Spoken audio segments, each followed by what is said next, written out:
Okay, Assalamualaikum, salam sejahtera.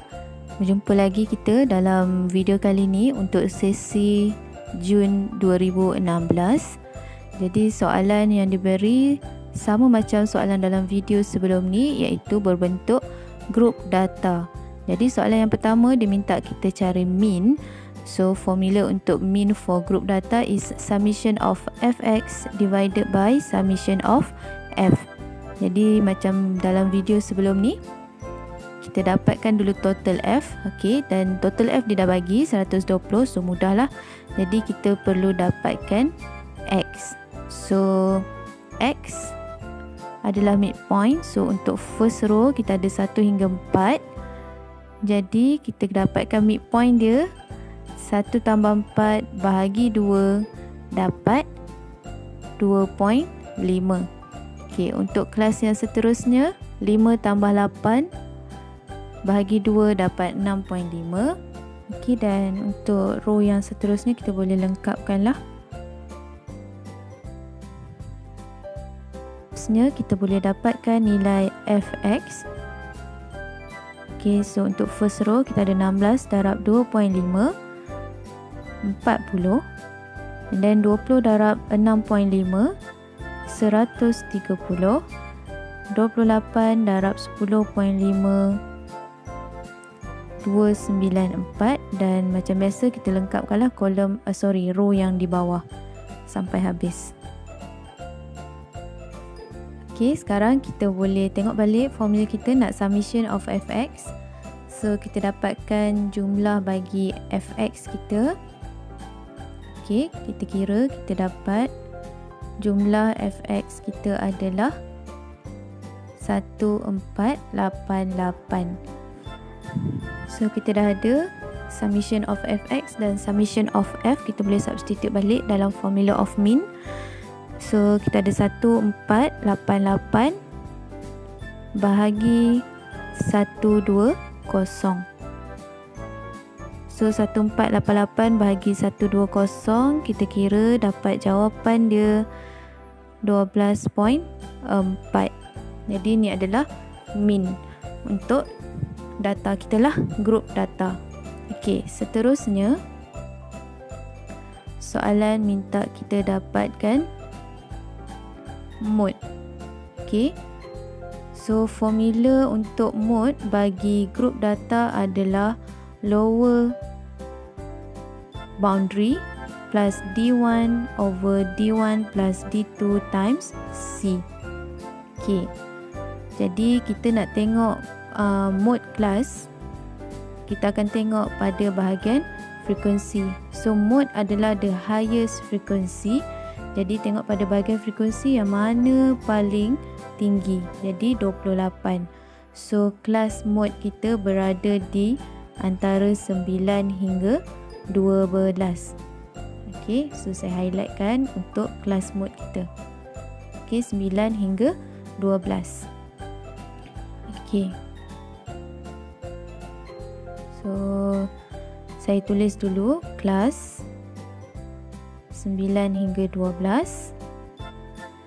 Okey, macam biasa lepas kita tahu kelas, kita kena dapatkan kelas boundary. Okey, so macam biasa 9 tambah 8 bahagi 2. Okey, itu kelas lower class boundary. 9 tambah 8 bahagi 2 8.5 hingga upper class boundary 12 tambah 13 bahagi 2. So 12.5. Jadi kelas boundary kita gunakan untuk dapatkan lower class boundary of mode class. So LMO tu adalah lower class boundary of mode class. Jadi 8.5. Okey, D1. Okey, untuk mode kita memang akan fokus pada frekuensi saja. Okey, jadi ini adalah frekuensi of mode class kita 28. Kita kena tolak dengan frekuensi before mode class 20. So 28 tolak 20. Itu adalah D1 kita. So nilai dia 8. Okey. And then untuk D2, okey, sama juga kita tengok pada frekuensi Okey, ini frekuensi of mode class. Tadi tolak dengan 20, sekarang kita tolak dengan after mode class. So 28 tolak 24, D2 kita dapat 4. Okey, and then C adalah size of class. So size of class 12.5 tolak 8.5. Ambil daripada class boundary. So sama dengan 4 lah. Okey, and then kita dah ada maklumat yang cukup dekat sini. So kita boleh substitute terus dalam formula of mode. Okey. So lower boundary kita adalah 8.5 tambah D1 8 bahagi D1 kita 8 tambah D2 4 dan last kali darab dengan C kita 4 jugalah. So macam biasa kira dulu yang bahagian belakang, 8 bahagi 8 tambah 4 and then darab dengan 4, kita dapat 2.667. Bundarkanlah ya. Okey, so 8.5 tambah 2.667 kita dapat 11.167. Jadi ini adalah cara nak dapatkan mode untuk group data. Okey, seterusnya median, formula dia lower boundary plus n over 2 minus capital F divided by small f times C. So untuk dapatkan median kita mesti dapatkan dulu n over 2. So 120 kita punya n bahagi 2 dapat 60. Jadi untuk dapatkan median kita akan tengok pada bahagian cumulative frequency. Okey, median fokus pada cumulative frequency. Okay, so macam biasa nak dapatkan cumulative frequency, dapatkan dari frekuensi. So first root 16 and then tambah 20 36 tambah 28 64 tambah 24 88 tambah 16 104 tambah 11 115 dan tambah 5 120. So macam biasa check balik last row untuk CF mesti sama dengan total frekuensi. Okay, jadi untuk observation yang ke-60 tadi dia berada di CF yang ke-64 ni. So median class kita sama macam mode class tadi 9 hingga 12. So kita tulis dulu kelas untuk median kita adalah 9 hingga 12. Okey, so class boundary, okey, disebabkan dia sama dengan mode class tadi. Okey, 9 hingga 12. So class boundary dia pun samalah 8.5 hingga 12.5. Jadi lower class boundary dia pun sama. Lower class boundary untuk median class kita adalah 8.5. Okay, and then n over 2 kita dah dapat kat atas tadi. N over 2 equals to 60. And then F besar maksud dia adalah cumulative frequency. Kita tengok pada cumulative frequency before median class. Okay, cumulative frequency before median class. So nilai dia 36. Okay, seterusnya F kecil. So F kecil kita tengok pada frekuensi biasa. Okay, so FM maksud dia frekuensi of median class. Jadi nilai dia adalah okay, FM sama dengan 28 dan C size of class sama dengan size of class dalam mode tadilah 4. Okay, C sama dengan 4. Alright, so semua maklumat dah ada. Sekarang kita boleh masukkan dalam formula of median. Okay, so median sama dengan lower boundary kita adalah 8.5 tambah n over 2 60 minus capital F 36 divided by FM, small f is 28, and then times with C, size of class is 4.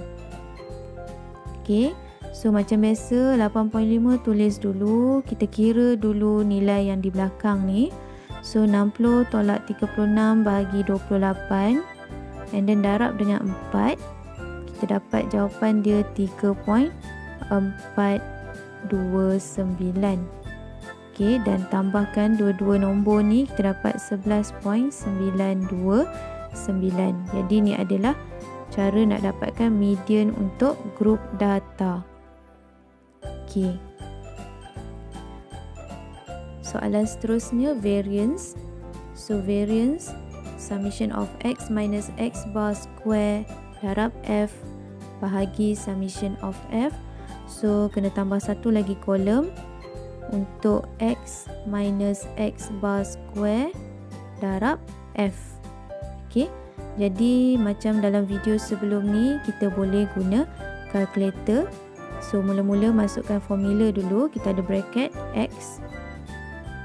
Okay, x tadi tekan alpha close bracket, and then minus x bar. X bar kita tadi kita dapat 12.4, and then square times f, tekan balik alpha, tekan huruf f lah dekat tangent tu. Okay, so calculate. So diminta nilai x, kita masukkan 2.5, x kita yang pertama. Okay, 2.5. And then tekan sama dengan diminta kita f, nilai dia 16. So kita dapat 1568.16. Okay, seterusnya kita tekan calculate, masukkan x 6.5 dan f 20. So kita dapat 696.2. Dan ulang balik proses yang sama, masukkan x, tekan calculate, masukkan x, masukkan f, dan dapatkan nilai dia lah sampai habis row kita.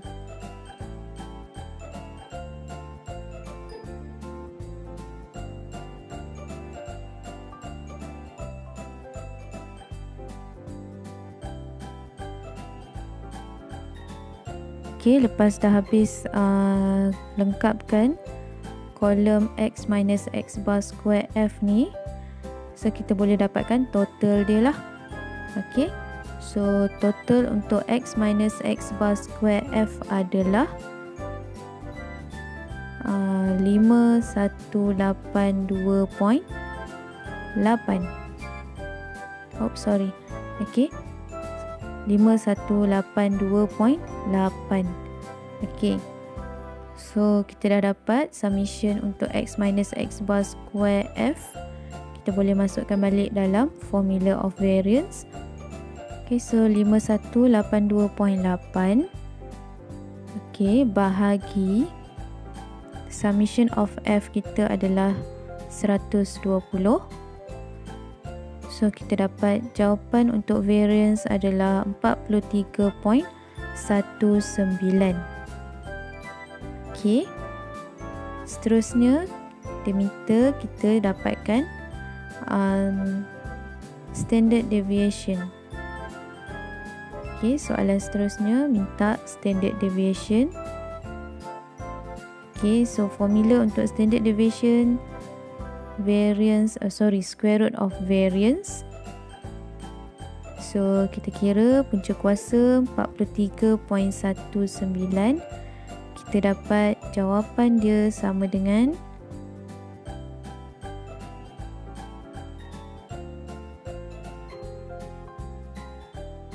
6.572. So ini adalah standard deviation dia. Okey, jadi itu saja untuk soalan kali ini. Kita jumpa lagi dalam video seterusnya dengan soalan yang lain. Okey, terima kasih. Assalamualaikum dan salam sejahtera.